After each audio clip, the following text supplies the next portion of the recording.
Hi good morning everyone. ಎಲ್ಲರೂ ಹೇಗಿದ್ದೀರಾ? ಎಲ್ಲರೂ ಚೆನ್ನಾಗಿದ್ದೀರಾ ಅಂತ ಅಂದ್ಕೊಳ್ತಾ ಇವತ್ತು ಸಂಡೇ ಸ್ವಲ್ಪ ಲೇಟಾಗಿದ್ವಿ. ಸೊ ಇದು ನನ್ನ ಮಗನ ಬೂಸ್ಟ್ ಇಟ್ಟಿದ್ದೀನಿ. ಅಡುಗೆ ಮನೆ ಈ ರೀತಿ ಫಸ್ಟ್ ಎದ್ದ ತಕ್ಷಣ ನನಗೆ ಅಡುಗೆ ಮನೆ ನೀಟಾಗಿರಬೇಕು. ಸೊ ಅಡುಗೆ ಮನೆ ಈ ರೀತಿ ನೀಟಾಗಿ ಕ್ಲೀನ್ ಮಾಡ್ಕೊಂಬಿಟ್ಟೆ. ಇವಾಗ ಹಾಗೆ ಕ್ಲೀನ್ ಮಾಡ್ಕೊಳ್ತಾನೆ. ಪಾತ್ರೆಗಳಿತ್ತು, ರಾತ್ರಿ ತೊಳೆದಿರಲಿಲ್ಲ. ಸೊ ಇವಾಗ ತೊಳೆದಿದ್ದಾಯಿತು. ಈ ರೀತಿ ಆಗಿದೆ. ಇವಾಗ ಟೀ ಕುಡಿಬೇಕು. ಮಗಂಗೆ ಹಾಲು ಹಾಕ್ಕೊಟ್ಟಿದ್ದೀನಿ. ಪಡ್ಡು ಮಾಡೋದಾ, ಗೋಧಿ ಕಡುಬು ಮಾಡೋಣ ಅಂತ ಥಿಂಕ್ ಮಾಡ್ತಾಯಿದ್ದೀನಿ. ಗೈಸ್ ನೋಡಿ, ಇವಾಗ ಇವನಿಗೊಂದು ಸ್ವಲ್ಪ ಮಸಾಜ್ ಮಾಡೋಣ ಅಂತ ಅಂದ್ಕೊಂಡು ಕೂತಿದ್ದೀನಿ. ಯಾಕೆ ಅಂದರೆ ಇವಾಗ ವಿಂಟರ್ ಸೀಸನ್ ಸ್ಟಾರ್ಟ್ ಆಯ್ತಲ್ವ. ಸೊ ಹಾಗಾಗಿ ಸ್ವಲ್ಪ ಮಕ್ಕಳದು ಸ್ಕಿನ್ನು ತುಂಬ ಡ್ರೈನೆಸ್ ಆಗಿರುತ್ತೆ. ಅದಕ್ಕೋಸ್ಕರ ನಾನೇನು ಮಾಡ್ತೀನಿ ಅಂದರೆ ಈ ಥರ ಇದು ಜಾನ್ಸನ್ನು ಅಂದರೆ ಯಾವಾಗಲೂ ತಂದಿಟ್ಟಿರ್ತೀನಿ ನಾನು. ಬಾದಾಮು ಅಥವಾ ಜಾನ್ಸನ್ ಈ ಥರ ಆಯಿಲ್, ಇದರಲ್ಲಿ ವಿಟಮಿನ್ ಇ ಇರೋವಂಥ ಒಂದು ಇಂಗ್ರೀಡಿಯೆಂಟ್ಸ್ ಇರುತ್ತೆ. ಸೊ ಅದಕ್ಕೋಸ್ಕರ ನನ್ನ ಸ್ಕಿನ್ಗೆ ನ್ಯೂರಿಷ್ಮೆಂಟ್ ಆಗುತ್ತೆ ಅನ್ನೋದಕ್ಕೋಸ್ಕರ ನಾನು ಇದನ್ನು ಅವನಿಗೆ ಯಾವಾಗಲೂ ಅಪ್ಲೈ ಮಾಡ್ತೀನಿ ವೀಕ್ಲಿ ಒನ್ಸು. ಇದು ಅಥವಾ ಬಾದಾಮು ಅಥವಾ ಆಲಿವ್ ಆಯಿಲು ಈ ಥರ ವಾರಕ್ಕೊಂದ್ಸಲ ಹಚ್ಚಿಬಿಟ್ಟು ಅವನಿಗೆ ಚೆನ್ನಾಗಿ ಮಸಾಜ್ ಮಾಡಿಸಿ ಆಮೇಲೆ ತಲೆ ಸ್ನಾನ ಮಾಡಿಸ್ಬಿಡ್ತೀನಿ. ಆಲ್ರೆಡಿ ನಿನ್ನೆ ಆಯಿಲೆಲ್ಲ ಅಪ್ಲೈ ಮಾಡಿದ್ದೆ. ಇವತ್ತು ತಲೆ ಸ್ನಾನ ಮಾಡಿಸ್ಬೇಕು. ಈಗ ಸದ್ಯಕ್ಕೆ ಇದನ್ನು ಹಚ್ತಾಯಿದ್ದೀನಿ. ಯಾಕೆ ಅಂದರೆ ಮಕ್ಕಳಿಗೆ ತುಂಬ ಡ್ರೈ ಆದರೆ ಸ್ಕಿನ್ನು ಒಂಥರ ಇರಿಟೇಟ್ ಆಗ್ತಾ ಇರುತ್ತಲ್ವ. ಸೊ ಅದಕ್ಕೋಸ್ಕರ ಈಗ ಅವರು ಚಿಕ್ಕವರಿದ್ದಾಗ ಯಾವ ರೀತಿ ಮಾಡ್ತಾರೆ ನೋಡಿ, ಮಕ್ಕಳಿಗೆ ಎಣ್ಣೆ ಸ್ನಾನ ಮಾಡಿಸೋದು ಆ ಥರ ಎಲ್ಲ ಮಾಡ್ತಿರ್ತಾರಲ್ವ. ಅದಕ್ಕೆ ಇವಾಗ ನಾವು ಚಿಕ್ಕವರು ಅಂದರೆ ಇವನಿಗೀಗ 7 ಕಂಪ್ಲೀಟ್ ಆಗಿ 8ಅಲ್ಲಿದೆ. ಸೊ ಇವನು ಸುಮ್ಮ ಕೂತ್ಕೋ. ಅದಕ್ಕೋಸ್ಕರ ಇವಾಗ ಮಾಡಿಸ್ತಿದ್ದೀನಿ. ಅವ್ನು ಸುಮ್ಮನೆ ಇರೋಂಗಿಲ್ಲ. ಅವನಿಗೆ ಇರಿಟೇಟು. ಆಯಿಲೆಲ್ಲ ಅಪ್ಲೈ ಮಾಡೋದು ಇಷ್ಟ ಆಗೋಲ್ಲ. ಬಟ್ ನಾನು ಆದರೂ ಬಿಡ್ತಾಯಿಲ್ಲ, ಮಾಡಿಸ್ತಾಯಿದ್ದೀನಿ. ಗೆಟ್ಟ ಪೈಸೆ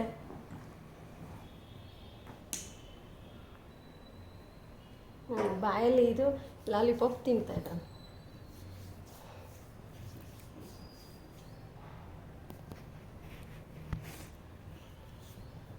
ಚಿನ್ನೋ ಸುಮ್ಮನೆ ಇರಲ್ಲ ಗೈಸ್, ಯಾವಾಗಲೂ ಅಷ್ಟೇ ತರಲೆ ಸುಬ್ಬ.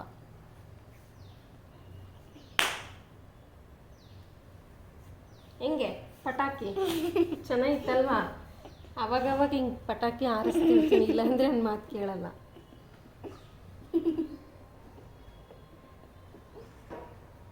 ಅತಿಯಾಗಾಡಿದ್ರೆ ಏನು ಮಾಡ್ಬೇಕು ಫ್ರೆಂಡ್ಸ್? ಮತ್ತು ಈ ಥರ ಪಟಾಕಿ ಕೊಡ್ತಾ ಇರಬೇಕು. ಪಟಾಕಿ ಅವಾಗ ಸುಮ್ಮನೆ ಇರ್ತಾರಲ್ವ ಚಿನ್ನಿ?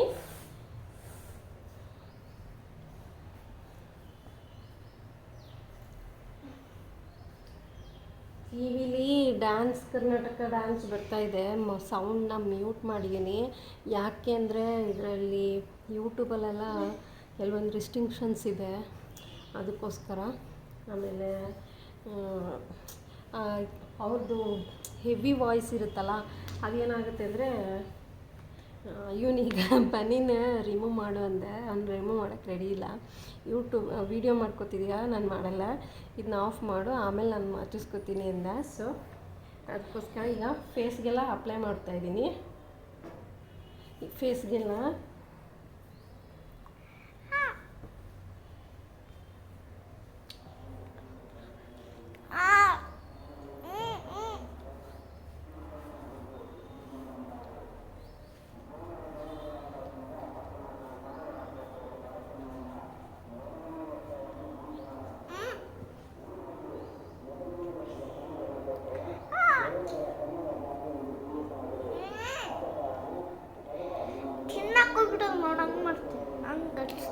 ಅದು ತಿನ್ನೋದು ಇಂಪಾರ್ಟೆಂಟಾ ಇದಕ್ಕಿಂತ?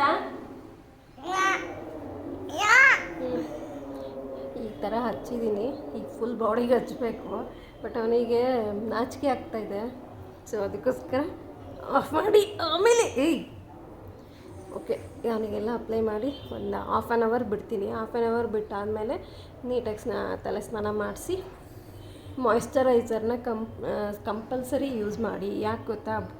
ಬಾಡಿ ಫೇಸ್ ಹೊರಗಡೆ ಕಳಿಸ್ತಿದ್ದೀರಾ ಅಂದರೆ ಮಕ್ಕಳನ್ನ ಫುಲ್ಲು ಅಂದರೆ ಈಗ ಕಾಟನ್ಸ್ ಆಗಲಿ ಯಾವುದೇ ಬಟ್ಟೆ ಕಾಟನ್ ವೇರ್ ಮಾಡೋದಕ್ಕಿಂತ ಇಂಥ ಟೈಮಲ್ಲಿ ಅದೇನದು ಸ್ವೆಟರ್ಸ್ ಟೈಪ್ ಬರುತ್ತಲ್ಲ, ಸ್ವೆಟ್ ಶರ್ಟ್ಸು ಈ ಥರ ಯೂಸ್ ಮಾಡಿ ಫುಲ್ ಕವರ್ ಆಗೋ ಥರ ಶರ್ಟ್ಸ್ ಯೂಸ್ ಮಾಡಿ. ಟಿ ಶರ್ಟ್ಸ್ ಆದರೆ ಈಗ ಆಫ್ ಇರುತ್ತೆ, ಅದೇನಾಗುತ್ತೆ ಮತ್ತು ಇಲ್ಲೆಲ್ಲ ಕೈಯೆಲ್ಲ ಒಡೆದೋಗುತ್ತೆ. ಅದಕ್ಕೋಸ್ಕರ ನೀವು ಜಾಸ್ತಿ ಫುಲ್ ತೋಳು ಯೂಸ್ ಮಾಡಿ. ಪ್ಯಾಂಟ್ಸ್ ಯೂಸ್ ಮಾಡಿ. ಈಗ 3/4 ಎಲ್ಲ ಯೂಸ್ ಮಾಡ್ತಿರ್ತೀವಲ್ವ, ನಾನು ಇವನಿಗೆ 3/4 ಜಾಸ್ತಿ ಇದೆ ಪ್ಯಾಂಟ್ ಇಲ್ಲ, ಪ್ಯಾಂಟ್ ಕಡಿಮೆ ಅಂದರೆ ಮನೇಲಿ ಹಾಕೋದು. ಜೀನ್ಸ್ ಜಾಸ್ತಿ ಲೈಕ್ ಮಾಡ್ತಾನೆ ಗೈಸ್ ಇವನು, ಸೊ ಹಾಗಾಗಿ ನಾನು ಕಾಟನ್ ಪ್ಯಾಂಟ್ಸು ತೊಗೋಬೇಕು. ಸದ್ಯಕ್ಕೆ ಒಂದು 3-4 ಇದೆ, ಅದನ್ನೇ ಡೈಲಿ ಹಾಕ್ತೀನಿ. ತಿರ್ಗಾ ಮುರುಗ ಅವನಿಗೆ ಲೈಕ್ ಆಗೋಲ್ಲ, 3/4 ಹಾಕು 3/4 ಹಾಕು ಅಂತ ಹೇಳ್ತಾನೆ. ಬಟ್ ಆದರೆ ಮಕ್ಕಳು ಹೇಳ್ತಾರೆ ಅಂತ ನಾವು ಅದನ್ನೇ ಮಾಡಿದ್ರೆ ಅವ್ರ ಸ್ಕಿನ್ ಹಾಳಾಗುತ್ತೆ. ಸೊ ಅದಕ್ಕೋಸ್ಕರ ನೀವು ಆದಷ್ಟು ಫುಲ್ ಶರ್ಟ್ಸ್ ಹಾಕಿ ಅಥವಾ ಫುಲ್ ಟೀ ಶರ್ಟ್ ಕವರ್ ಆಗಬೇಕು ಅವ್ರ ಫುಲ್ ಬಾಡಿಗೆ. ಪ್ಯಾಂಟ್ಸ್ ಯೂಸ್ ಮಾಡಿ, ಕಾಟನ್ನೇ ಆಗಲಿ ಯಾವುದೇ ಆಗಲಿ. ಬಟ್ ಜೀನ್ಸ್ ಹಾಕಬೇಡಿ, ಡೈಲಿ ಜೀನ್ಸ್ ಹಾಕಬೇಡಿ. ಏನಾಗುತ್ತೆ ಸ್ಕಿನ್ನಿಗೆ ಫುಲ್ ಹಿಡ್ದಾಗುತ್ತೆ. ಅದೇನಾಗುತ್ತೆ ಅಂದರೆ ಮಕ್ಕಳಿಗೆ ಸ್ಕಿನ್ನು ಒಂಥರ ಮೆಲ್ಟ್ ಆಗೋ ಥರ ಆಗುತ್ತಂತೆ, ಯಾವುದೋ ಇದರಲ್ಲಿ ನಾನು ನೋಡಿದ್ದೆ. ಸೊ ಅದನ್ನೇ ಹೇಳ್ತಿದ್ದೀನಿ ಅಷ್ಟೇ, ಮತ್ತು ನಾನೇನು ಇದರಲ್ಲಿ ಜಾಸ್ತಿ ತಿಳ್ಕೊಂಡಿದ್ದೀನಿ ಅಂತಲ್ಲ. ಯಾವುದೋ ಇನ್ಸ್ಟಾಗ್ರಾಮಲ್ಲೇ ಯಾವುದ್ರೆಲ್ಲ ನೋಡಿದ್ದೆ, ಜಾಸ್ತಿ ಜೀನ್ಸ್ ಯೂಸ್ ಮಾಡೋರಿಗೆ ಸ್ಕಿನ್ಸ್ ಎಲ್ಲ ಇವನಿಗೆ ಲೈಕ್ ಆಗೋದು ಮಾತ್ರ ಜೀನ್ಸೇ ಬೇಕು. ಸೊ ಈ ಥರ ಇರುತ್ತೆ ಫ್ರೆಂಡ್ಸ್, ಇಂಥ ಮಕ್ಕಳು ಇರ್ತಾರೆ, ಅದಕ್ಕೋಸ್ಕರ ಹೇಳ್ತಾ ಇದ್ದೀನಿ. ಫುಲ್ ಬಾಡಿ ಕವರ್ ಮಾಡಿ, ಆಮೇಲೆ ಸ್ವೆಟ್ ಶರ್ಟ್ಸ್ ಹಾಕಿ ಅಥವಾ ಶರ್ಟ್ಸೇ ಹಾಕಿ ಅಥವಾ ಟಿ ಶರ್ಟ್ಸೇ ಹಾಕಿ ಫುಲ್ ಕವರ್ ಆಗಿರಲಿ. ಅವ್ರು ಹೊರಗಡೆ ಹೋಗ್ತಿದ್ದಾರೆ ಹಂಗಂತ ಆಟ ಆಡೋಕ್ಕೆ ಬಿಡಬಾರ್ದು ಅಂತಲ್ಲ, ಆಟ ಆಡೋಕ್ಕೆ ಕಳಿಸ್ಬೇಕು. 3 ಹೊತ್ತು ಮನೆಯಲ್ಲಿ ಮಕ್ಕಳನ್ನ ಕೂಡ ಹಾಕಬೇಡಿ, ಓದು ಓದು ಓದು ಅಂತ. ಅಟ್ಲೀಸ್ಟ್ ½ ಆನ್ ಅವರ್ ಅಥವಾ 1 ಅವರ್ ಹೊರಗಡೆ ಆಟ ಆಡಬೇಕು ಮಕ್ಕಳು. ಈವನ್ ಮಣ್ಣಲ್ಲಿ ಆಟ ಆಡೋದು ತುಂಬ ಒಳ್ಳೆಯದು, ಅದರಲ್ಲಿ ವಿಟಮಿನ್ಸ್ ಎಲ್ಲ ಸಿಗುತ್ತೆ, ವಿಟಮಿನ್ ಡಿ ತುಂಬ ಇರುತ್ತೆ ಅಂತ ಹೇಳ್ತಾರೆ ಮಣ್ಣಲ್ಲಿ ಆಟ ಆಡೋದ್ರಿಂದ. ಸೊ ಇವ್ರ ಸ್ಕೂಲಲ್ಲಿ ಮಡ್ ಬಾತ್ಸ್ ಎಲ್ಲ ಮಾಡ್ತಾರೆ. ಚಿಕ್ಕ ಪ್ಲೇ ಗ್ರೂಪ್ ಮತ್ತು ಏನದು junior K G senior K ಜಿಲೆಲ್ಲ ಮಾಡಿಸ್ತಾಯಿದ್ರು ಮಡ್ ಬಾತ್ ಅಂತಾನು. ಇವಾಗ ಆಲ್ಮೋಸ್ಟ್ ಪಾರ್ಲರ್ಸಲ್ಲಿ ಸ್ಪಾಗಳಲ್ಲೆಲ್ಲ ಮಾಡ್ತಿದ್ದಾರೆ, ಆ ಥರ ಇದೆ. ಅದನ್ನೆಲ್ಲ ನಾವು ಮಕ್ಳಿಗೆ ಮಾಡ್ಸೋಕ್ಕಾಗಲ್ಲಲ್ಲ. ಸೊ ಅದಕ್ಕೆ ಈವನ್ ಮಣ್ಣಲ್ಲಿ ಆಟ ಆಡೋದಕ್ಕೆ ಬಿಟ್ವಿ ಅಂದರೆ ಅವ್ರಿಗೆ ವಿಟಮಿನ್ ಸಿಗುತ್ತೆ. ಮತ್ತು ಇದು ಸೂರ್ಯನ ಕಿರಣಗಳು ಈಗ ಮಕ್ಕಳ ಮೇಲೆ ಬೀಳೋದ್ರಿಂದ ಅವರು ಇನ್ನೂ ಹೈಪರಾಗಿ ಆ್ಯಕ್ಟಿವ್ ಆಗೋದಕ್ಕೆ ಒಳ್ಳೆಯದು. ತೀರಾ ಒಳಗೆ ಕೂಡಾಕಿದರೆ ಅವ್ರು ಮೆಂಟಲಿ ಏನದು ಮೊಬೈಲ್ಗೆ ಅಡಿಕ್ಟ್ ಆಗ್ತಾರೆ, ಇಲ್ಲ ಟಿ ವಿಗೆ ಅಡಿಕ್ಟ್ ಆಗ್ತಾರೆ. ಅದಕ್ಕೋಸ್ಕರ ನಾನು ಇವಾಗ ಅವ್ನ ಮೊಬೈಲ್ ಬಿಡ್ಸೋಕ್ಕೋಸ್ಕರನೇ ಹೊರಗಡೆ ಆಟಕ್ಕೆ ಬಿಡ್ತಾಯಿದ್ದೀನಿ. ಓಕೆನಾ, ಇದು ಟಿಪ್ಸ್ ಅಂತಲೇ ಅಂದ್ಕೊಳ್ಳಿ. Thanks for watching.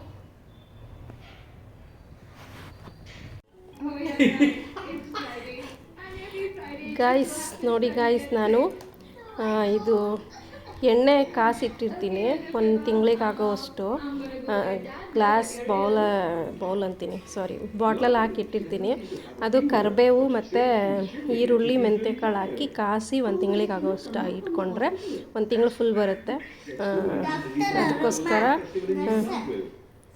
ಅದಕ್ಕೋಸ್ಕರ ಇದನ್ನು ಈ ಥರ ಮಾಡಿ ಇಟ್ಟಿದ್ದು ಉಳಿದಿತ್ತು, ಅದು ಹಾಗೆ ವೇಸ್ಟ್ ಆಗುತ್ತಲ್ಲ ಅಂಥೇಳಿ ಅದನ್ನೇ ಮಿಕ್ಸಿ ಮಾಡಿದ್ದೀನಿ. ಸ್ವಲ್ಪ ನೀರು ಹಾಕಿ ಇದಕ್ಕೆ ಇನ್ನೊಂದು ಸ್ವಲ್ಪ ಮೆಂತ್ಯಕಾಳು ಹಾಕಿ ನೆನೆಸ್ಬಿಟ್ಟು ಇದರಲ್ಲಿ ಹಾಕಿ ಮಿಕ್ಸಿ ಮಾಡಿದ್ರೆ ಈ ರೀತಿ ಆಗಿದೆ. ಒಂಥರ ಚಾಕ್ಲೇಟ್ ಥರ ಫೀಲ್ ಆಗ್ತಿದೆ. ಇದು ಫ್ರಿಜ್ಜಲ್ಲಿ ಬೇರೆ ಇಟ್ಟಿದ್ನಲ್ಲ, ಸೊ ಹಾಗಾಗಿ ಮೆಲ್ಟ್ ಆಗಿಬಿಟ್ಟಿದೆ. ನೋಡಿ, ಈ ಥರ ಮೆಹಂದಿ ಥರ ಅನ್ನಿಸ್ತಿದೆ ಅಲ್ವಾ?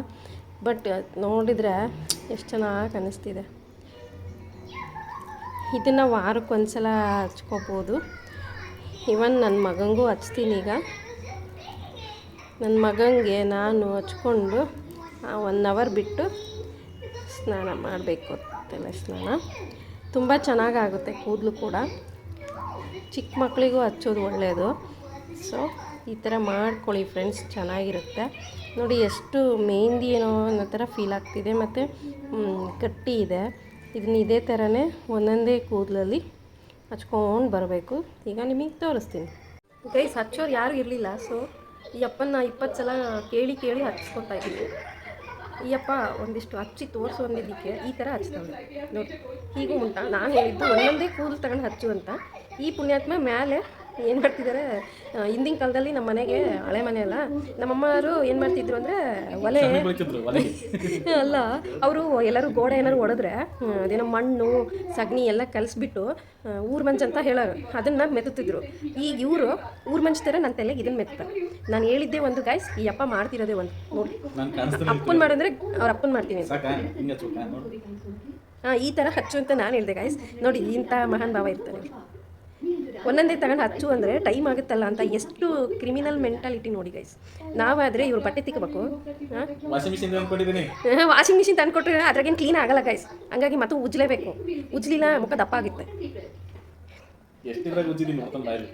ಆಮೇಲೆ ಇವ್ರ ಮುಂದೆ ಟೀ ಇಡಬೇಕು, ಇವ್ರ ಮುಂದೆ ತಿಂಡಿ ಮಾಡಬೇಕು, ಇವ್ರ ಮುಂದಕ್ಕೆ ಏನು ಅಡುಗೆ ಮಾಡಿಕ್ಬೇಕು. ಇವ್ರಿಗೆ ಮಾಡೋದಲ್ಲದೆ ಇವ್ರ ಮಕ್ಳಿಗೂ ಮಾಡಬೇಕು. ನಮ್ಮದು ಮ್ಯಾಂಡೇಟ್ರಿ. ನಮಗಿದು ಏನೋ ಅಪರೂಪಕ್ಕೆ ಗಾಯ್ಸ್, ಅದು ವೀಡಿಯೋಗೋಸ್ಕರ ನಾನೇ ಹಚ್ಕೊಂಡು ಮೆತ್ಕೊತಿದ್ದೆ.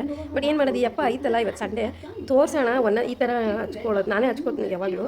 ಈ ಅಪ್ಪ ಇವತ್ತು ಒಂಚೂರು ಹಚ್ಚೊಂದಿದ್ದಕ್ಕೆ ನೋಡಿ ಹೆಂಗೆ ಹಚ್ತೈತಿ. ನಿಮ್ಮನೆ ನಿಮ್ಮ ಗಂಡಂದ್ರೆ ಹಿಂಗೆ ಮಾಡ್ತಾರಾ? ಅಮಾಸೆ ಉಣ್ವೆಗೆ ಕರೆದಳೆ ತೆಗಿಯತ್ತಕ್ಕಂತಂದು ಹಚ್ಬೇಕು ಅನ್ನೋ ಒಂದು ಪರಿಜ್ಞಾನನೇ ಇಲ್ಲ ನೋಡಿ. ಹೆಂಗೆ ಭಾರ ಆಡ್ತೈತಿ. ನಿಮ್ಮ ಗಂಡಂದ್ರೆ ಹಿಂಗೆ ಮಾಡಿದರೆ ನೀವು ಸುಮ್ಮನೆ ಇರ್ತೀರ ಗೈಸ್. ನೋಡಿ ಇದೆಯಾ, ನನ್ನ ಕೂದಲು ಕಿತ್ತಕೋ ಮಾರಾಯ, ನಿಧಾನಕ್ಕೆ ಹಚ್ಚು. ಹಚ್ಚೋರು ಯಾರೂ ಇರಲಿಲ್ಲ ಗಾಯ್ಸ್. ಸೊ ಹಾಗಾಗಿ ಈ ಅಪ್ಪನ ಹೆಲ್ಪ್ ತೊಗೊಂಡ್ರೆ ಈ ಅಪ್ಪ ಹಿಂಗೆ ಹಚ್ತೈತಿ. ನಾನು ಇರಾಗ ಕೂದಲು ಉದ್ರೋಗಿ ಓಸು ಅಂತ ಹಂಗೆ ಅನ್ಬೇಡ ಮಾರಾಯ. ಯಾರು ಹಚ್ಚಲ್ಲಂತೆ.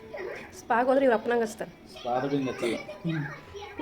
ಯಾಕೆ ಹಚ್ಚಲ್ಲ, ಹಚ್ತಾರೆ. ಸ್ಪಾ ದುಡ್ಡು ಕೊಡು, ಮತ್ತೆ ದುಡ್ಡು ಕೊಡೋಕ್ಕೂ ಅಳ್ತಾರೆ ಫ್ರೆಂಡ್ಸ್. ನಾನು ಅದಕ್ಕೆ ನೀನೇ ಮಾಡ್ಬೇಕು ಹಚ್ಚಿದ್ದೀನಿ. ಹೆಂಗೆ ನಾವು ಸೇರಿಗೆ ಸವಾ ಸೇರನ್ನಂಗೆ ಇರ್ಬೇಕು ಇವತ್ತು, ಇಲ್ಲಾಂದ್ರೆ ನನ್ನ ಮಕ್ಕಳು ಕೇಳೋದ ಗಂಡ.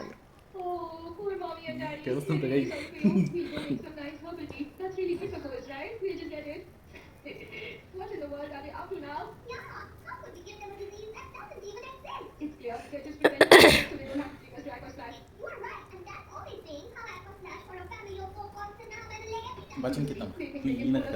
ಯಾಕೆ ಹಲೋ ಸರ್, ಇನ್ನು ಫಸ್ಟ್ ಹಚ್ಚಿ ಸರ್. ಈಗ ಬಾಚಿನ್ಕೆ ಕೂಮ್ ತಗೊಂಬ ಅಂತವ್ರೆ. ಏನಕ್ಕೆ ಯಪ್ಪಂಗೆ ಕುಣಿಲಾರ್ದ ನೆಲ ಸೊಟ್ಟನಂತ ಹಂಗೆ ಆಡ್ತೈತಿ. ಪಟ್ಟು ಬಿದ್ವಾ, ಅವು ಜಾಸ್ತಿ ಆಗಿದ್ದಾವೆ. ಈಗ ಹೋಗಿ ಬೆಡ್ಡಿಗೆ ಫ್ಲ್ಯಾಟ್ ಆಗಬೇಕು. ನಾನು ಬಿಡ್ತಿಲ್ಲ, ಅದಕ್ಕೆ ಈಗ ಯಪ್ಪಂಗೆ ಸಿಟ್ಟು ಬಂದೈತೆ. ಗೈಸ್ ಸ್ನಾನ ಆಯಿತು, ಇವಾಗ ಕೂತಿದ್ದೀನಿ. ಊಟ ಮಾಡಬೇಕು. ಟೈಮ್ ಬಂದು 3 ಗಂಟೆ ಆಗಿದೆ.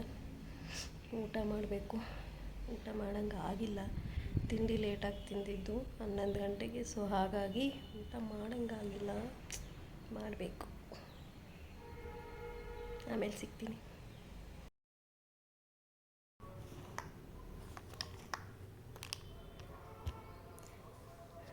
ಗೈಸ್ ಇಲ್ಲಿ ವಾಯ್ಸ್ ಓವರ್ ಕೊಟ್ಟಿದ್ನಲ್ಲ, ವಾಯ್ಸ್ ಓವರ್ ಅಂತೀನಿ, ಸಾಂಗ್ ಹಾಕಿದ್ನಲ್ಲ, ಅದು ಕಾಪಿರೈಟ್ ಬಂತು. ಸೊ ಹಾಗಾಗಿ ನಾನು ಇದನ್ನು ವಾಲ್ಯೂಮ್ ಎರೇಸ್ ಮಾಡಿಬಿಟ್ಟು ಸಾಂಗನ್ನು ಮತ್ತೆ ಅಪ್ಲೋಡ್ ಮಾಡ್ತಾ ಇರೋದು. So sorry guys. ಎಷ್ಟೊಂದು ಜನ ನೋಡಿದ್ದೀರಾ, 80 ಜನ ಏನೋ ನೋಡಿದ್ದೀರಾ. ಲೈಕ್ಸು ಬಂದಿತ್ತು ಒಂದು 6 ಏನೋ. ಬಟ್ ಏನು ಮಾಡೋದು, ಕಾಪಿರೈಟ್ ಅಂತ ಬಂತು, ಕಾಪಿರೈಟ್ +1 ಅಂತ ಬಂತು. ಸೊ ಹಾಗಾಗಿ ಇದನ್ನು ಮತ್ತೆ ಡಿಲೀಟ್ ಮಾಡಿ ಮತ್ತೆ ಅಪ್ಲೋಡ್ ಮಾಡ್ತಾಯಿದ್ದೀನಿ. So sorry for friends. ಏನು ಮಾಡೋದು, ಕೆಲವು ಸಲ ಹಿಂಗಾಗುತ್ತೆ. ನನಗೆ ಅದು ಮಿಸ್ಟೇಕ್ ಆಗಿಬಿಡ್ತು, ಗೊತ್ತಿಲ್ಲದೆ ಅಪ್ಲೋಡ್ ಮಾಡಿಬಿಟ್ಟೆ. ಆಮೇಲೆ ಗೊತ್ತಾಯಿತು ನಾನು ಕಾಪಿರೈಟ್ ಆಗಿದೆ ಇದು ಅಂಥೇಳಿ ಮತ್ತೆ ಡಿಲೀಟ್ ಮಾಡಿದ್ದಾಯಿತು ಇವತ್ತು. ಸೊ ಹಾಗಾಗಿ ಮತ್ತೆ ಅಪ್ಲೋಡ್ ಮಾಡ್ತಾಯಿದ್ದೀನಿ. ಪ್ಲೀಸ್ ಸಪೋರ್ಟ್ ಮಾಡಿ, ಸಬ್ಸ್ಕ್ರೈಬ್ ಮಾಡ್ಕೊಳ್ಳಿ, ಲೈಕ್ ಮಾಡಿ, ಶೇರ್ ಮಾಡಿ, ಕಾಮೆಂಟ್ ಮಾಡಿ ಅಂತ ಕೇಳ್ಕೊಳ್ತಾ ಈ ಒಂದು ವ್ಲಾಗನ್ನು ಮತ್ತೊಂದು ಸಲ ಅಪ್ಲೋಡ್ ಮಾಡ್ತಾಯಿದ್ದೀನಿ. ಪ್ಲೀಸ್ ಗೈಸ್ ಸಪೋರ್ಟ್ ಮಾಡಿ, ಓಕೆನಾ. ಏನು ಮಾಡಲಿ, ಇದು ಕಾಪಿರೈಟ್ ಆಗಿಬಿಟ್ಟಿದೆ. ಎಷ್ಟೊಂದು 80 ವ್ಯೂಸ್ ಆಗಿದೆ. ಬಟ್ ಏನೂ ಮಾಡೋಕ್ಕಾಗಲ್ಲ. ಕೆಲವು ಸಲ ಯೂಟ್ಯೂಬಲ್ಲಿ ತುಂಬ ರಿಸ್ಟ್ರಿಕ್ಷನ್ಸ್ ಇದೆ ಇವಾಗ. ಅದನ್ನೆಲ್ಲ ನೋಡಿಕೊಂಡು ಅಪ್ಲೋಡ್ ಮಾಡಬೇಕಾಗುತ್ತೆ. ನಾನು ಬೈ ಚಾನ್ಸ್ ಮಿಸ್ ಆಗಿ ಅಪ್ಲೋಡ್ ಮಾಡಿಬಿಟ್ಟೆ, ಸಾಂಗ್ ಎಲ್ಲ ಹಾಕಿಬಿಟ್ಟು. So sorry for uploading. And guys, ಇದು ನಮ್ಮ ಜಯನಗರದಲ್ಲಿ ನಡೆದಂಥ ಒಂದು ಕನ್ನಡ ರಾಜ್ಯೋತ್ಸವ ನಡೀತು. 10ನೇ ತಾರೀಕೇನೋ ಅದರದ್ದು ನಾನು 17ಕ್ಕೆ ನಡೀತು. ಅದನ್ನು ಮತ್ತೆ ಅಪ್ಲೋಡ್ ಮಾಡಿದೆ. ಅದು ನಡೆದು 2-3 ದಿನದಲ್ಲೇ ಅಪ್ಲೋಡ್ ಮಾಡಿದ್ದೆ. ಬಟ್ ಏನು ಮಾಡೋದು, ಕೆಲವು ಸಲ ಈ ಥರ ಆಗುತ್ತಲ್ವ. ಸೊ ಹಾಗಾಗಿ ಕಾಪಿರೈಟ್ ಅಂತ ಬಂದುಬಿಡ್ತು. ಯೂಟ್ಯೂಬರು ಅದನ್ನ ಮೆನ್ಷನ್ ಮಾಡಿಬಿಟ್ರು ಕಾಪಿರೈಟ್ ಆಗಿದೆ ಅಂತ. ಅದಕ್ಕೆ ರಾಜ್ಯೋತ್ಸವನ ನಮ್ಮ ಜಯನಗರದಲ್ಲಿ ಅಂದರೆ ದಾವಣಗೆರೆ ಜಯನಗರದಲ್ಲಿ ತುಂಬ ಚೆನ್ನಾಗಿ ಸೆಲೆಬ್ರೇಟ್ ಮಾಡಿದ್ರು ಅಂತ ಹೇಳ್ಬೋದು. ಆ ಫಂಕ್ಷನ್ ಮಾಡೋದಕ್ಕೆ ಇಷ್ಟು ಎಲ್ಲರ ಹತ್ರನೂ ಅಮೌಂಟ್ ಕಲೆಕ್ಟ್ ಮಾಡಿ ಎಲ್ಲ ಫಂಕ್ಷನ್ ಚೆನ್ನಾಗೇ ಇಟ್ಟಿದ್ರು. ಆರ್ಕೆಸ್ಟ್ರಾದವ್ರನ್ನ ಕರೆಸಿದ್ರು.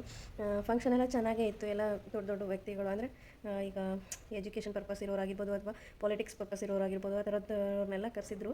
ಆಮೇಲೆ ಅವತ್ತಿನ ದಿನ ಧ್ವಜಾರೋಹಣ, ಬಾವುಟದ್ದು ಕನ್ನಡ ರಾಜ್ಯೋತ್ಸವದ್ದು ಏನೋ ಬಾವುಟ ಕನ್ನಡಾಂಬೆ ಬಾವುಟದ್ದನ್ನು ಧ್ವಜಾರೋಹಣ ಮಾಡಿ ಪೂಜೆ ಎಲ್ಲ ಮಾಡಿ ತುಂಬ ಚೆನ್ನಾಗೇ ಮಾಡಿದ್ರಂತೆ. ಬಟ್ ನಾವು ಹೋಗಿರಲಿಲ್ಲ. ಅಂದರೆ ಸಂಜೆ ಫಂಕ್ಷನ್ ನಡೀತಾ ಇತ್ತಲ್ಲ, ಚೆನ್ನಾಗಿದೇನೋ ಅಂತ ಯಾಕೋ ವಾಯ್ಸ್ ಕೇಳ್ತಿರುತ್ತಲ್ಲ, ಮೈಕಲ್ಲಿ ಹೇಳ್ತಿರೋದು ನೋಡೋಣ ಅಂತ ಹೋಗಿದ್ವಿ. ಬಟ್ ನನ್ನ ಮಗ ಸುಮ್ಮನೆ ಇರಲಿಲ್ಲ, ಹಾಗಾಗಿ ಇರೋಕ್ಕಾಗಲಿಲ್ಲ. ನಾವಿನ್ನೂ ಕೂರೋಣ ಅಂದರೆ ಅವನು ಇಲ್ಲ ಮನೆಗೆ ಹೋಗೋಣ, ಅವನಿಗೆ ಮೊಬೈಲ್ ಕೊಡ್ರಿ ಅಂತ ಹೇಳೋನು. ನಾವು ಫಂಕ್ಷನ್ ಈ ಥರದ್ದೆಲ್ಲ ತೋರಿಸ್ಬೇಕು ಮಕ್ಕಳಿಗೆ ಅನ್ನೋ ಪರ್ಪಸಿಗೆ ಕರ್ಕೊಂಡು ಹೋದರೆ ಇವನು ಅವರು ಭಾಷಣ ಅದೆಲ್ಲ ಮಾಡೋಕ್ಕೆ ಸ್ಟಾರ್ಟ್ ಮಾಡಿಬಿಟ್ರು. ಕನ್ನಡದ ಬಗ್ಗೆ ಹೇಳೋಕ್ಕೆ ಸ್ಟಾರ್ಟ್ ಮಾಡಿದ್ರು. ಒಂದು ಚಿಕ್ಕ ಹುಡುಗಿ ಹೇಳಿದ್ದನ್ನ ಸುಮ್ಮನೆ ಕುತ್ಕೊಂಡು ಕೇಳ್ದ. ಆಮೇಲೆಲ್ಲ ದೊಡ್ಡವ್ರದ್ದು ಅದು ಇದು ಅಂದ್ಕೊಂಡು ಭಾಷಣ ಮಾಡೋಕ್ಕೆ ಶುರು ಮಾಡಿದ್ರೆ ಅವನಿಗೆ ಅದು ಅರ್ಥ ಆಗ್ತಿರ್ಲಿಲ್ಲ. ಯಾಕೆಂದ್ರೆ ಚಿಕ್ಕ ಮಕ್ಕಳಿಗಿನ್ನ ಅಷ್ಟೊಂದು ನಾಲೆಡ್ಜ್ ಇರಲ್ಲ. ಸೊ ಹಾಗಾಗಿ ನಮಗೆ ಇಂಟ್ರೆಸ್ಟ್ ಇತ್ತು ಕುತ್ಕೊಂಡು ಕೇಳೋಣ ಅಂತ. ಬಟ್ ಇವನಿಗೆ ಲೈಕ್ ಆಗಲಿಲ್ಲ. ಸೊ ಹಾಗಾಗಿ ವಾಪಸ್ ಬಂದಿದ್ದಾಯಿತು. ಒಂದು ಡ್ಯಾನ್ಸು ಮತ್ತು ಚಿಕ್ಕ ಹುಡುಗಿದೊಂದು ಏನದು ಕನ್ನಡದ ಬಗ್ಗೆ ಚೆನ್ನಾಗೇ ಸ್ಪೀಚ್ ಕೊಡ್ತು. ಆ ಹುಡುಗಿ ಅಂದರೆ ಮಾತಾಡಿತ್ತು. ಅದೊಂದನ್ನು ಕೇಳಿಕೊಂಡು ಬಂದ್ವಿ. ಹೇಳ್ಬೇಕಂದ್ರೆ ನಮ್ಮ ಕನ್ನಡ ಎಲ್ಲೇ ಇದ್ರೂ ಚೆಂದ ಮಾತಾಡೋದಕ್ಕೆ. ನಾವು ಏನೇ ಇಂಗ್ಲೀಷ್ ಮಾತಾಡ್ತೀವಿ, ಹಿಂದಿ ಮಾತಾಡ್ತೀವಿ, ಬೇರೆ ಭಾಷೆನೇ ಮಾತಾಡ್ತೀವಿ ಅಂದರೂ ಎಂಥವ್ರಿಗೂ ಬರಲ್ಲ ಅನ್ನೋರ್ಗೂ ಬರ್ಸ್ಬಿಡ್ಬೋದಂತೆ ನಮ್ಮ ಕನ್ನಡನ, ಅಷ್ಟು ಈಸಿ. ಬಟ್ ಆದರೆ ಕಲಿಯೋಕ್ಕೆ ಕಷ್ಟ ಅಂತಾರೆ. ಖಂಡಿತ ಇಲ್ಲ. ನಿಜ ಹೇಳ್ಬೇಕಂದ್ರೆ ಕನ್ನಡದಷ್ಟು ಈಸಿ ಯಾವುದೂ ಇಲ್ಲ. ಸಂಸ್ಕೃತ ಕಷ್ಟ ಇದೆ, ಓಕೆ ಒಪ್ಕೊಳ್ಳೋಣ. ಕನ್ನಡ ತುಂಬಾ ಈಸಿ ಇದೆ. ಪ್ಲೀಸ್ ಹೊರಗಿನೋ ಯಾರೇ ಆಗಿರಲಿ, ಬೇರೆ ಭಾಷೆಯವರು ವ್ಲಾಗ್ಸ್ ನೋಡ್ತಿರ್ತೀರಾ, ಪ್ಲೀಸ್ ಕಲೀರಿ. ಬೆಂಗಳೂರಲ್ಲಿರೋರು ಕನ್ನಡ ಬಂದರೂ ಕೆಲವರು ಕನ್ನಡ ಮಾತಾಡೋದಕ್ಕೆ ಇರಿಟೇಟ್ ಅನ್ನೋ ಥರ ಆಡ್ತಾರೆ. ಎಜುಕೇಷನ್ ಪರ್ಪಸ್ ಇಂಗ್ಲೀಷ್ ಬೇಕು, ಹಿಂದಿ ಬೇಕು, ಎಲ್ಲ ಬೇಕು, ಓಕೆ ಒಪ್ಕೊಳ್ಳೋಣ. ಬಟ್ ನಮಗೆ ನಮ್ಮತನ ಅನ್ನೋದನ್ನು ನಾವು ಯಾವತ್ತೂ ಬಿಟ್ಕೊಡ್ಬಾರ್ದು. ಕನ್ನಡನೂ ಎಲ್ಲ ಭಾಷೆನೂ ಮಾತಾಡೋಣ, ಅದರಲ್ಲೇನಿದೆ ಅಲ್ವಾ. ಕನ್ನಡ ಕೂಡ ಕಲೀರಿ ಅಂತ ಹೇಳ್ತಾ, ಕೆಲವ್ರು ಬಂದವರು ಸ್ಟ್ಯಾಂಡರ್ಡ್ಗೋಸ್ಕರ ಕನ್ನಡ ಮಾತಾಡೋಲ್ಲ. ಅಂಥವ್ರಿಗೆ ಇಂಗ್ಲೀಷ್ ಈಗ ಜಾಬ್ ಪರ್ಪಸ್ಸು, ಎಜುಕೇಷನ್ ಪರ್ಪಸ್ ಇದ್ದಾಗ ಅದನ್ನು ಯೂಸ್ ಮಾಡ್ಕೊಳ್ಳೋಣ, ಹಿಂದಿನೂ ಯೂಸ್ ಮಾಡ್ಕೊಳ್ಳೋಣ. ಬಟ್ ಮನೇಲಿ ಕೆಲವ್ರು ಬಂದ್ರೂ ಈಗ ಮಕ್ಕಳಿಗೆ ಇಂಗ್ಲೀಷ್ ಮೇಲೆ ಮಾತಾಡಿಸ್ಬೇಕು ಅನ್ನೋದೊಂದು ಬಂದುಬಿಟ್ಟಿದೆ. ಸೊ ಹಾಗಾಗಿ ಅದನ್ನು ಕಲಿಬೇಕು, ಇದೂ ಇರಬೇಕು. ನಮ್ಮದು ನಾವು ನಮ್ಮ ಕನ್ನಡವನ್ನು ನಾವು ಮರೆತರೆ ಬೇರೆಯವ್ರು ನಮ್ಮ ಭಾಷೆನೇ ಹಾಕ್ಕೊಂಡು ಹೋಗೋ ಥರ ಹಾಕಬಾರ್ದಲ್ವ. ಅದಕ್ಕೋಸ್ಕರ ಎಲ್ಲೇ ಇರು, ಎಂತಾದರೂ ಇರು, ನೀ ಕನ್ನಡವಾಗಿರು ಅಂತ ಹೇಳ್ತಾ ಈ ಒಂದು ಲಾಗನ್ನು ಮುಗಿಸ್ತಾ ಇದ್ದೀನಿ. ಕನ್ನಡಂ ಗೆಲ್ಗೆ ಸಿರಿಗನ್ನಡಂ ಗೆಲ್ಗೆ ಸಿರಿಗನ್ನಡಂ ಬಾಳ್ಗೆ ಅಂತ ಹೇಳ್ತಾ ಕರ್ನಾಟಕ ರಾಜ್ಯೋತ್ಸವ ಶುಭಾಶಯಗಳು. ಕರ್ನಾಟಕ ರಾಜ್ಯೋತ್ಸವ ಆಲ್ರೆಡಿ ಆಗಿದೆ, ಬಟ್ ಆದರೆ 1 ಮಂತ್ ಫುಲ್ ಮಾಡ್ತೀವಲ್ವ, ಹಾಗಾಗಿ ಇಲ್ಲಿ ಮಾಡಿದರು, ಅದಕ್ಕೆ ಹೇಳ್ತಾ ಇದ್ದೀನಿ. ಪ್ಲೀಸ್ ಎಲ್ಲರೂ ಕನ್ನಡ ಮಾತಾಡಿ, ಕನ್ನಡ ಉಳಿಸಿ, ಕನ್ನಡ ಬೆಳೆಸಿ ಅಂತ ಕೇಳ್ತಾ, ನಮ್ಮ ಕರ್ನಾಟಕ ಹೊರದೇಶದಲ್ಲೂ ಕೂಡ ರಾಜಿಸ್ತಾ ಇದೆ. ಹೇಳ್ಬೇಕಂದ್ರೆ ನಮ್ಮ ಯೂಟ್ಯೂಬರ್ಸ್ ಎಲ್ಲ ಕನ್ನಡದಲ್ಲಿ ಮಾತಾಡ್ತಿದ್ದಾರಲ್ಲ, ಅದನ್ನು ನೋಡೋದೇ ಒಂದು ಚಂದ ಅಲ್ವಾ. ಸೊ ಅವರು ನಮ್ಮ ಒಂದು ಇದನ್ನು ನಾವು ಎಲ್ಲೇ ಇದ್ದೀವಿ ಅಂದರೂ ಬಿಡಬಾರ್ದು ಅನ್ನೋದಕ್ಕೋಸ್ಕರ ಕನ್ನಡ ರಾಜ್ಯೋತ್ಸವ ಮಾಡ್ತಾರೆ, ಮತ್ತು ಹಬ್ಬಗಳನ್ನು ಸೆಲೆಬ್ರೇಟ್ ಮಾಡ್ತಾರೆ. ಅವರನ್ನು ನಾವು ಕಲಿಬೇಕಾಗಿದೆ. ಯಾಕೆಂದರೆ ಹೊರ ದೇಶದಲ್ಲಿ ಇದ್ದವ್ರಿಗೆ ಗೊತ್ತಿರುತ್ತೆ ನಮ್ಮ ದೇಶ, ನಮ್ಮ ರಾಜ್ಯ, ನಮ್ಮ ಏನೇ ಇದ್ದು ಇದು ನಮ್ಮದು ಅನ್ನೋದನ್ನು ಅವರು ಬಿಂಬಿಸ್ತಿದ್ದಾರೆ. ಇಲ್ಲಿರೋರು ನಾವೇ ಮರಿತಾ ಇದ್ದೀವಿ. ಸೊ ನಿಜ ಹೇಳ್ಬೇಕಂದ್ರೆ ಅವ್ರು ಎಷ್ಟು ಚೆನ್ನಾಗಿ ಸೆಲೆಬ್ರೇಟ್ ಮಾಡ್ತಿದ್ದಾರೆ ಅಂದರೆ, ಅಮೇರಿಕಾ ಆಗಿರ್ಬೋದು, ಜರ್ಮನ್ ಆಗಿರ್ಬೋದು, ಆಸ್ಟ್ರೇಲಿಯಾ, ಏನು ನಮ್ಮ ಕರ್ನಾಟಕದವ್ರು ಇದ್ದಾರಲ್ಲ, ಅವರು ಸಖತ್ತಾಗಿ ಸೆಲೆಬ್ರೇಟ್ ಮಾಡ್ತಾರೆ. ಅದನ್ನು ನೋಡೋದೇ ಒಂದು ಚಂದ. ಕೆಲವರು ಫ್ಯಾಮಿಲೀಸ್ ಅದನ್ನೆಲ್ಲ ನಮ್ಮ ದಾವಣಗೆರೆಯವರೇ ಮತ್ತು ಉತ್ತರ ಕರ್ನಾಟಕದವರು ಇದ್ದಾರೆ, ಔಟ್ ಆಫ್ ಕಂಟ್ರಿ ಯೂಟ್ಯೂಬರ್ಸ್ ಎಲ್ಲ ಇದ್ದಾರಲ್ಲ, ಅವ್ರು ಎಷ್ಟು ಚೆನ್ನಾಗಿ ಸೆಲೆಬ್ರೇಟ್ ಮಾಡ್ತಾರೆ ಕರ್ನಾಟಕ ರಾಜ್ಯೋತ್ಸವ ಆಗಿ, ಕನ್ನಡ ರಾಜ್ಯೋತ್ಸವ ಅಂತ. ಎಷ್ಟು ಆ ಥರ ನಾವು ಇರಬೇಕು, ಇದನ್ನು ಉಳಿಸಿ ಬೆಳೆಸೋಣ ಅಂತ ಹೇಳ್ತಾ ಇಲ್ಲಿಗೆ ನನ್ನ ಲಾಗನ್ನು ಎಂಡ್ ಮಾಡ್ತಾ ಇದ್ದೀನಿ. Thanks for watching. Please guys ಎಲ್ಲರೂ ಸಬ್ಸ್ಕ್ರೈಬ್ ಆಗಿ, ಲೈಕ್ ಮಾಡಿ, ಶೇರ್ ಮಾಡಿ, ಕಾಮೆಂಟ್ ಮಾಡಿ. ನೋಡಿ, ನೀವು ನೋಡ್ತಾ ಇದ್ದೀರಾ ಅಂತ ಗೊತ್ತು ನನಗೆ, ನನ್ನ ಯೂಟ್ಯೂಬಲ್ಲಿ ಎಲ್ಲ ಗೊತ್ತಾಗುತ್ತೆ ಎಷ್ಟು ಜನ ನೋಡ್ತಿದ್ದಾರೆ ಅಂತ. ಆಮೇಲೆ ಎಷ್ಟು ಜನ ಸಬ್ಸ್ಕ್ರೈಬ್ ಆಗಿಲ್ಲ ಅಂತಲೂ ಗೊತ್ತಾಗುತ್ತೆ, ಇಂಥವರೇ ಸಬ್ಸ್ಕ್ರೈಬ್ ಆಗಿಲ್ಲ ಅಂತ. ಬಟ್ ನನ್ನ ಯೂಟ್ಯೂಬ್ ಚಾನಲ್ ನೋಡ್ತಿದ್ದೀರಾ, ಬಟ್ ಸಬ್ಸ್ಕ್ರೈಬ್ ಆಗ್ತಿಲ್ಲ. ಪ್ಲೀಸ್ ಗೈಸ್ ಎಲ್ಲರೂ ಸಬ್ಸ್ಕ್ರೈಬ್ ಆಗಿ ಅಂತ ಕೇಳ್ಕೊಳ್ತಾ, ಸಬ್ಸ್ಕ್ರೈಬ್ ಆಗೋದ್ರಿಂದ ನನಗೆ ದುಡ್ಡು ಬರಲ್ಲ, ನನಗೆ ವ್ಯೂಸ್ ಆಗೋದ್ರಿಂದ ಬರೋದು. ನೀವೇನು ಅನ್ಕೋತಿದ್ದೀರಾ ಸಬ್ಸ್ಕ್ರೈಬ್ ಆದರೆ ದುಡ್ಡು ಬರುತ್ತೆ, ಅದೆಲ್ಲ ಸುಳ್ಳು. ಸಬ್ಸ್ಕ್ರೈಬ್ ನೀವು ನಾನು ಏನು ನೆಕ್ಸ್ಟ್ ವೀಡಿಯೋ ಹಾಕ್ತೀನಲ್ಲ ಅದು ಬರುತ್ತೆ ಅಷ್ಟೇ. ನೀವೇನು ಅಂದ್ಕೊಂಡಿದ್ದೀರಾ ಸಬ್ಸ್ಕ್ರೈಬ್ ಮಾಡ್ಕೊಂಡ್ರೇ ದುಡ್ಡು ಬರುತ್ತೆ ಅಂತ ಅಂದ್ಕೊಂಡಿದ್ದೀರಾ? ಖಂಡಿತ ಇಲ್ಲ. ನನಗಿನ್ನ ದುಡ್ಡು ಬರೋಕ್ಕೆ ತುಂಬ ದಿನಗಳೇ ಬೇಕು. ಸೊ ಇನ್ನೊಂದು ಚಾನಲ್ ಇದೆ ನಂದು, ಆ ಚಾನಲ್ ಇನ್ನೇನು ಹತ್ರದಲ್ಲಿದೆ ಮಾನಿಟೈಸೇಷನ್. ಅದಕ್ಕಾದ್ರೂ ಇನ್ನೂ 1000 ವಾಚಿಂಗ್ ಅವರ್ ಆಗಬೇಕು ನಂದು. ಸೊ ಅದಕ್ಕೆ ವೆಯ್ಟ್ ಮಾಡ್ತಿದ್ದೀನಿ. ಇದು ಇನ್ನು ಕನಿಷ್ಠ ಅಂದರೂ ನನಗೆ 1000 ಸಬ್ಸ್ಕ್ರೈಬ್ ಆಗಬೇಕು. ಒಂದು 4000 ವ್ಯೂ ವಾಚಿಂಗ್ ಅವರ್ಸ್ ಆಗಬೇಕು. ಇದಾದರೆ ಮಾತ್ರ ನನಗೆ ದುಡ್ಡು ಬರೋದು. ಇವಾಗಲೇ ಖಂಡಿತ ಸಬ್ಸ್ಕ್ರೈಬ್ ಆಗೋದ್ರಿಂದ ನನಗೆ ದುಡ್ಡು ಬರಲ್ಲ. ಇನ್ನೊಂದು ಚಾನಲಲ್ಲಿ ಈಗ ಅದನ್ನೇ ಕಾಯ್ತಾ ಇದ್ದೀನಿ. ಅದು ಆಯಿತು ಅಂದರೆ ನನಗೆ ಅಲ್ಲಿಂದ ಎರ್ನಿಂಗ್ ಸ್ಟಾರ್ಟ್ ಆಗುತ್ತೆ. ಅದು ಬಿಟ್ಟು ಈ ಸಬ್ಸ್ಕ್ರೈಬ್ ಮಾಡೋದ್ರಿಂದ ದುಡ್ಡು ಬರಲ್ಲ ನನಗೆ. ಪ್ಲೀಸ್ ಸಬ್ಸ್ಕ್ರೈಬ್ ಆಗಿ. ಯಾಕೆ ಈ ಥರ ಮಾಡ್ತಿದ್ದೀರಾ? Please request for you guys. ಓಕೆನಾ. ಪ್ಲೀಸ್ ಸಬ್ಸ್ಕ್ರೈಬ್ ಆಗಿ, ಓಕೆನಾ. ನೋಡ್ತಾ ಇದ್ದೀರಾ, 90% ನೋಡ್ತೀರಾ, ನನಗೆ ಗೊತ್ತಾಗುತ್ತೆ. ಯಾಕೆಂದರೆ ನಮಗೆ ವೈ ಟಿ ಸ್ಟುಡಿಯೋದಲ್ಲಿ ನಮ್ಮದು ಎಷ್ಟು ವ್ಯೂಸ್ ಆಗ್ತಿದೆ, ಎಷ್ಟು ಸಬ್ಸ್ಕ್ರೈಬ್ ಆಗಿದೆ, ಎಷ್ಟು ಜನ ಲೈಕ್ ಮಾಡ್ತಿದ್ದಾರೆ, ಇದೆಲ್ಲನೂ ಗೊತ್ತಾಗುತ್ತೆ ಅದರಲ್ಲಿ. ಹಾಗಾಗಿ ಹೇಳ್ತಿರೋದು ಅಷ್ಟೇ, ಪ್ಲೀಸ್ ಸಬ್ಸ್ಕ್ರೈಬ್ ಆಗಿ. ನೀವು ಸಬ್ಸ್ಕ್ರೈಬ್ ಆದರೆ ನನಗೆ ದುಡ್ಡು ಬರಲ್ಲ, ಓಕೆನಾ. ನೀವು ಮಾಡೋ ಲೈಕ್ಸು ವ್ಯೂಸಿಂದ ಬರೋದು, ಅದು ನನಗೆ ಇಷ್ಟ ಆಗಬೇಕು. ಇದನ್ನು ಇರೋದು 35 ಇದೆ, ಇನ್ನು ಎಲ್ಲಿಂದ ನನಗೆ ದುಡ್ಡು ಬರುತ್ತೆ ಈ ಚಾನಲಿಂದ ಅಲ್ವಾ. ಸಬ್ಸ್ಕ್ರೈಬ್ ಆಗಿ ಪ್ಲೀಸ್. ನಾನು ಹಾಕೋ ಏನು ಮತ್ತೆ ನೆಕ್ಸ್ಟ್ ವೀಡಿಯೋಸ್ ನಿಮಗೆ ಬರುತ್ತೆ ಅಂತ ಹೇಳ್ತಿದ್ದೀನಿ ಅಷ್ಟೇ. ಪ್ಲೀಸ್ ಸಬ್ಸ್ಕ್ರೈಬ್ ಮೈ ಚಾನಲ್, ಓಕೆನಾ. Thanks for watching, love you guys. ಹೀಗೆ ನನ್ನ ಚಾನಲ್ ನೋಡ್ತಾ ಇರಿ ಅಂತ ಕೇಳ್ಕೊಳ್ತಾ, ಕನ್ನಡ ಉಳಿಸಿ ಬೆಳೆಸಿ, ಕರ್ನಾಟಕ ರಾಜ್ಯೋತ್ಸವ ಶುಭಾಶಯಗಳು ಗಾಯ್ಸ್. ಯಾಕೆ ಅಂದರೆ ಈ ಲಾಗಲ್ಲಿ ನಾನು ಕರ್ನಾಟಕ ರಾಜ್ಯೋತ್ಸವ ಸೆಲೆಬ್ರೇಟ್ ಮಾಡಿರೋದು ಹಾಕಿರೋದಕ್ಕೆ ನಾನು ಇವಾಗ ಹೇಳ್ತಿದ್ದೀನಿ. ಸೊ ಇವಾಗ ಹೇಳ್ತಾರಾ ಅಂತ ಅಂದ್ಕೋಬೇಡಿ, ನಮ್ಮ ಜಯನಗರದಲ್ಲಿ ಇವಾಗ ಮಾಡಿದರು, ಸೊ ಅದಕ್ಕೋಸ್ಕರ ಹೇಳ್ತಾ ಇದ್ದೀನಿ, ಓಕೆನಾ. ಪ್ಲೀಸ್ ಹಾಗೆ ನಮ್ಮ ಕರ್ನಾಟಕ ಜಯನಗರ ಯಾವುದೇ ಆಗಲಿ, ದಾವಣಗೆರೆ ಆಗಲಿ, ಯಾವ ಏರಿಯಾದ ಯಾರೇ ಆಗಿರಲಿ, ಪ್ಲೀಸ್ ಸಬ್ಸ್ಕ್ರೈಬ್ ಆಗಿ, ಓಕೆನಾ. ಹೊರ ರಾಜ್ಯದವ್ರು ನೋಡ್ತಾಯಿದ್ರು ಸಬ್ಸ್ಕ್ರೈಬ್ ಆಗಿ, ಅಥವಾ ಹೊರ ದೇಶದವ್ರು ನೋಡ್ತಾಯಿದ್ರು ಸಬ್ಸ್ಕ್ರೈಬ್ ಆಗಿ. ಪ್ಲೀಸ್ ನಿಮ್ಮ ಒಂದು ಸಬ್ಸ್ಕ್ರೈಬ್ ನನಗೆ ತುಂಬ ಇಂಪಾರ್ಟೆಂಟ್. ಪ್ಲೀಸ್ ಸಬ್ಸ್ಕ್ರೈಬ್ ಆಗಿ, ಓಕೆನಾ. Thanks for watching, love you guys.